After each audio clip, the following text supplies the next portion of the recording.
May misteryosong tunog ng barko na signos kung ituring ng mga residente ng isang barangay sa Cebu City. Tuwing naririnig daw kasi nila ito, tiyempong may namamatay. Ayo, bangon na mus, mamukaw pa ko dito.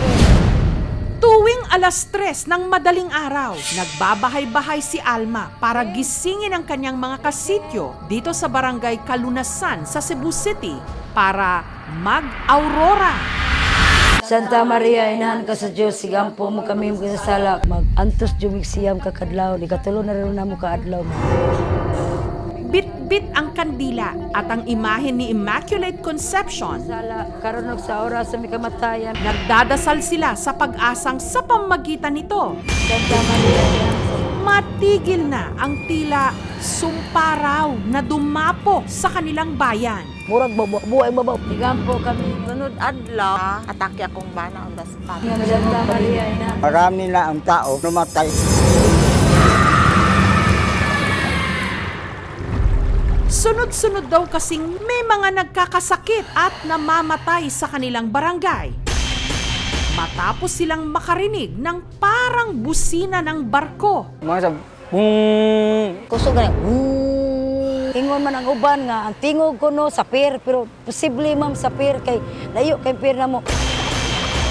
Katulog siya mo tingog, mukuha siya tao, moto, iniguman niya tingog, dahil mamatay.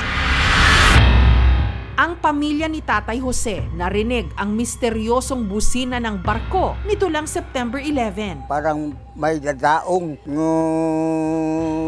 ganun. Tapos wala namang barko.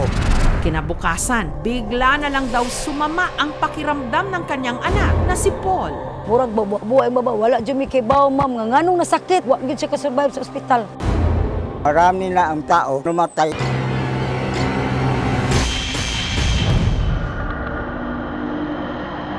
Naanak ko sa kumpares, yung nakadungog ka to.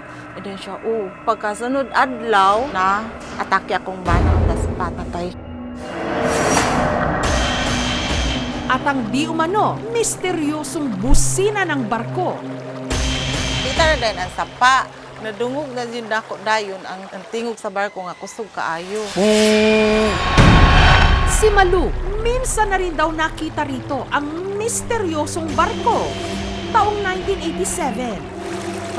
Maraming sinag na napakaganda, parang discolate.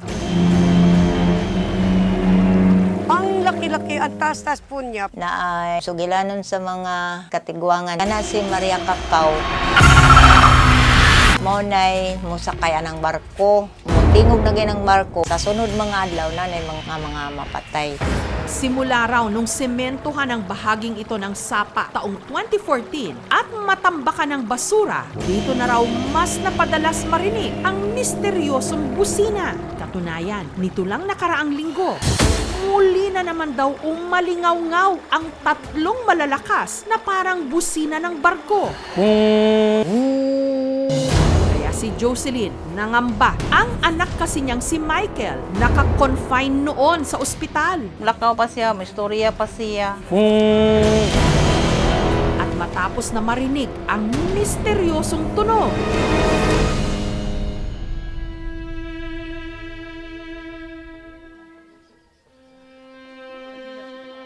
Anang alas 6, nakadungog sila nga nagserbato ang barko. Namatay akong anak alas 6:30. Kanang sakit gid nimo dawaton ba nga may nana kalit lang siyang nawa.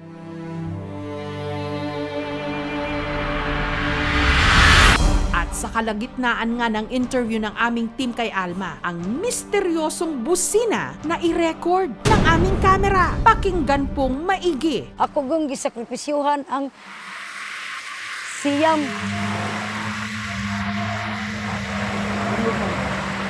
May tunog.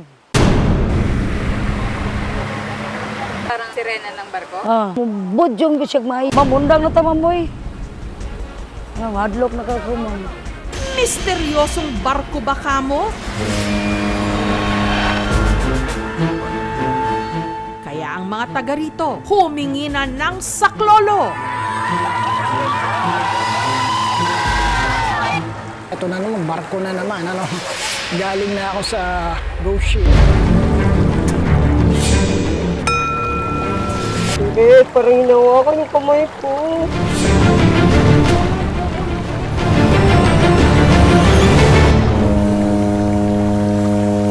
Susunod, misteryosong di umano busina ng barko. Signos daw para sa mga residente ng isang barangay sa Cebu City na merong mapapahamak. Moto, iniguman niyang tingog, dali mamatay. Sa kalagitnaan ng interview ng aming team kay Alma, may nai-record ang aming camera. Ako gung gisakripisyuhan ang siyam. May tunog. Parang sirena ng barko? Budyong ko siya may mamundang na tamamoy. Sama-sama tayong maglayag Barko na naman, ano. Galing na ako sa ghost ship. para hanapin ang kasagutan. Eh, parang hinawakan yung kamay ko. Nagalit sila sa maari sa mga dating nakatira dito. Kaya kumukuha sila ng buhay. Susunod na, misteryosong di umano busina ng barko, signos para sa mga residente ng isang sitio sa Cebu City. Kusog na, Ang kinatatakutan nilang tunog na i-record ng aming camera. Ako gung gisakripisyuhan ang siyam. Tunog man. Madlok na kayo kumun. Dito na nila hiniling na magpapunta sa kanilang bayan ng paranormal researcher para mag-imbestiga.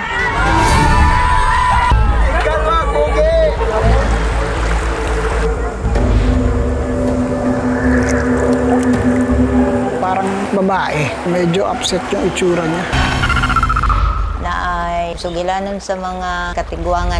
Kana si Maria Cacao, maunay musakayan ng barko. Nagalit sila sa maari sa mga dating nakatira dito. Kaya kumukuha sila ng buhay. Inaanyayahan ko po kayo sa munting alay at piging na ito. Looy mo, nga dili na intaon ninyo pa agaag mga kasakit sa among baryo. Bilang pagtanggap ng aming mga alay, hinihiling ko po sa inyo, hawakan ang kamay ng mga taong narito. Eh, parang hinawakan yung kamay ko. Salamat po sa inyo sa pagtanggap ng alay na ito. Tapos, Ay, nawakan kamay mo? opo. Kung kaya nilang pagtulong-tulungan, nalinisin yung ilog, sana po yun na lang yung gawin. Pero para kay Ed, ang nararamdaman lang niya ay elemento at hindi raw misteryosong barko. Saan naman kaya posibleng nanggaling ang ingay na naririnig ng mga residente? Sa pagsasaliksik ng aming team, nalaman namin na ang barangay Kalunasan sa Cebu City may 10 kilometro lang ang layo mula sa pinakamalapit na pantalan. Mao ni pinakataas nga bukid sa Barangay Kalunasan. O pir madungog gyud dire tungod sa kakusog sa iyang tingog. Posible gyud nga maikog gyud siya labi na lawom ang lugar. Yung tunog is sound signal galing sa barko. Long blast sound signal ay 4 to 6 seconds. Tapos may short blast na hanggang 3 seconds.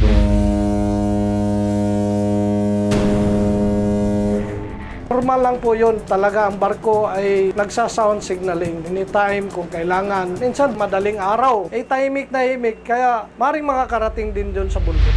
Based sa daily berthing order na mo, may departure, may arrival. Ang departure, mga 7 to 9. Tunog man. Bilang Pilipino, meron yung concept of life after death. Maritime na bansa ang Pilipinas, makikita natin ang mga ganitong mga kwento at nagiging parte ito ng ating pang-araw-araw na buhay. Natural death lang talaga. May existing condition na yung tao. Kaya para mawala ang takot ng mga residente, nag-ikot-ikot na ang mga taga-barangay. Base sa investigasyon, ang kanang tunog na sa barko na itong madunggan, gikan na sa pier. Nagpasalamat sa ko nga.